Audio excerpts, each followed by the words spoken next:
Bismillahirrahmanirrahim. Alhamdulillah wassalatu wassalamu ala Rasulillah wa ala alihi wa ashabihi wa mawalah. Wala haula wala quwwata illa billahi, amma ba'd. Sekarang kita masuk pertemuan yang ke-15, membahas tentang al-adawatun nasibatu, perangkat-perangkat yang menasabkan. Yang pertama adalah an. An memiliki 3 penamaan. Yang pertama harfu nasbin, karena menyebabkan fi'il mudhari yang datang setelahnya dimansubkan. Yang kedua harfu masdarin, dikarenakan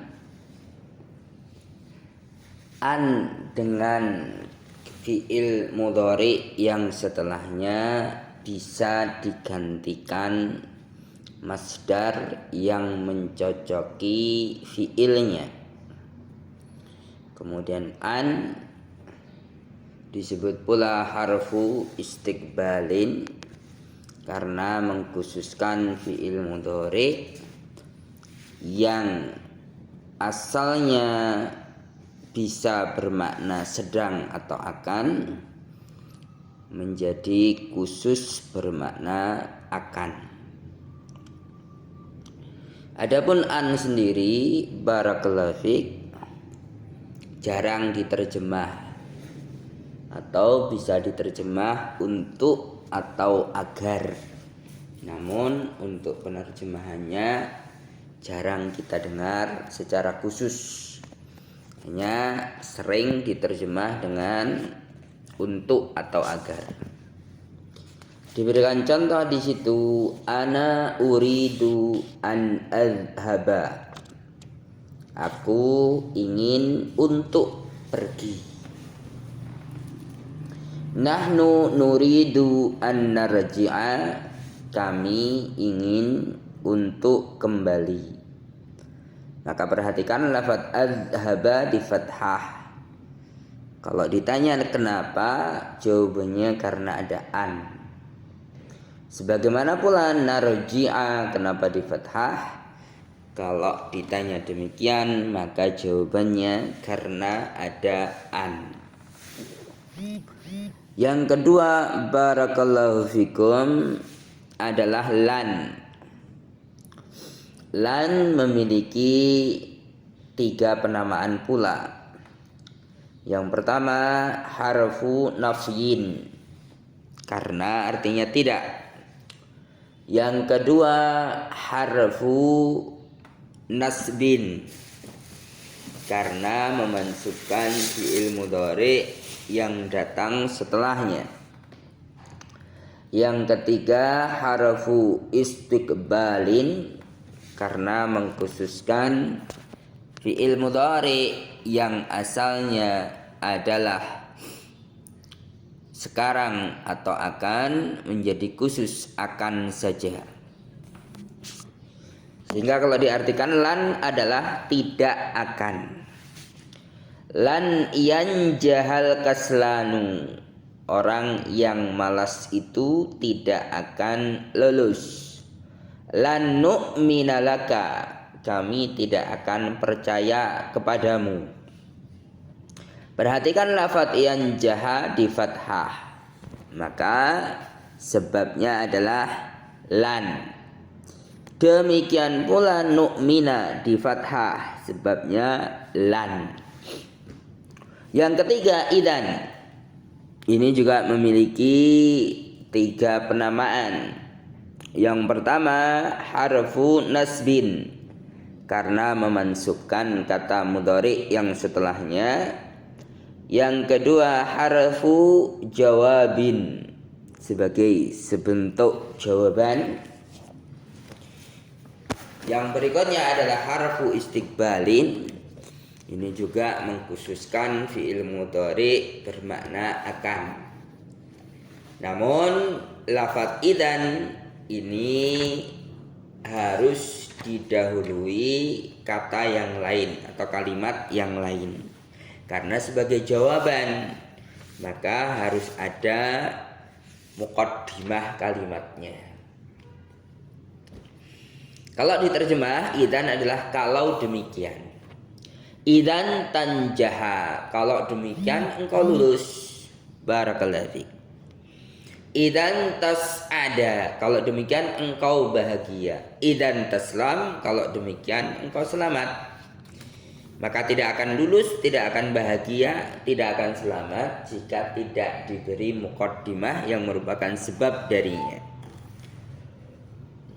Maka lafaz tanjaha, tas'ada dan taslama ini diberi harakat fathah karena dia mansub.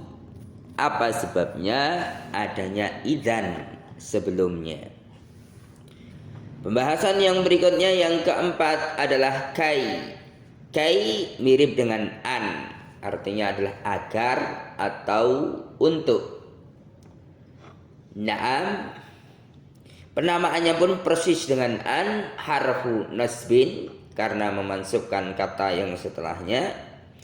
Harfu masdarin karena menjadikan dirinya dan kata setelahnya bisa digantikan dengan masdar yang sesuai. Kemudian disebut harfu istiqbalin karena mengkhususkan kata yang setelahnya menjadi bermakna mustaqbal, menjadi bermakna mustaqbal. Taib. Kai tanjaha, agar engkau lulus. Kai tahsula, agar engkau berhasil. Kai tarbaha, agar engkau beruntung. Maka lafaz tanjaha dan tahsula serta tarbaha di fathah karena ada kai. Berikutnya yang kelima, lamu kai. Lam yang memberikan faedah kai. Nah, jitu li'ata'allama, aku datang untuk belajar. Illa liya'budullaha, kecuali agar mereka beribadah kepada Allah. Sehingga lam di sini bisa diartikan untuk atau agar. Hanya saja pendapat yang rajih dalam bab ini bahwa lamu kai adalah huruf jar. Fi'il mudhari yang mansub yang datang setelahnya mansub bukan karena lam secara bersendiri, namun karena perantaraan yang disembunyikan setelah li.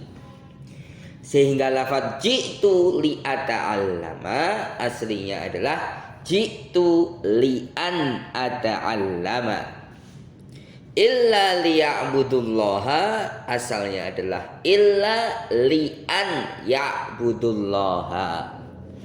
Sehingga kalau demikian pembahasan lamu kai kembali kepada pembahasan an yang memansubkan bukan lam itu sendiri, namun adalah an yang tersembunyi yang disebut dengan an mudmarah.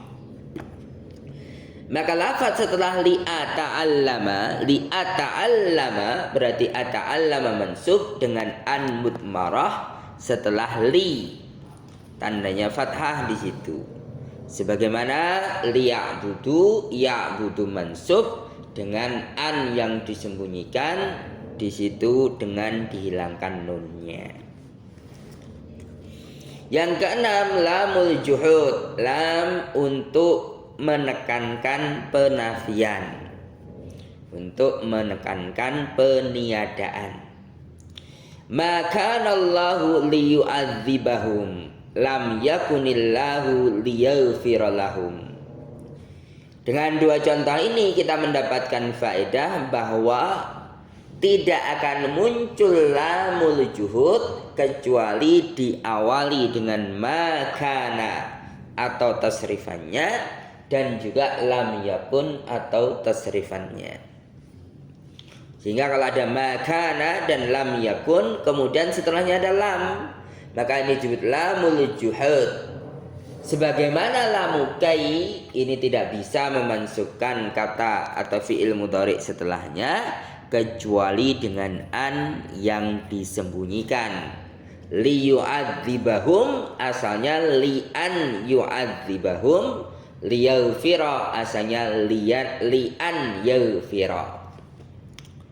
Maka barakallahu fikum di sini, maka Allahu liyu'adzibahum berarti diterjemahkan benar-benar Allah tidak akan mengadab mereka.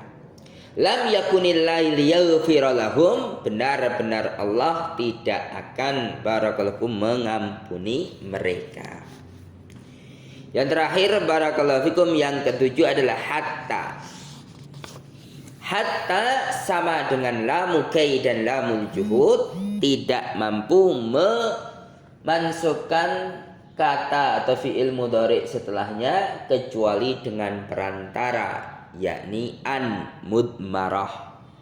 Sehingga hatta yasma'a kalam Allah asalnya adalah hatta an yasma'a kalam Allah. Hatta yarji'a asalnya adalah hatta an yarji'a. Artinya adalah sampai atau hingga. Hatta yasma'a kalam Allah, sampai dia mendengar kalam Allah. Hatta yarji'a, sampai dia kembali.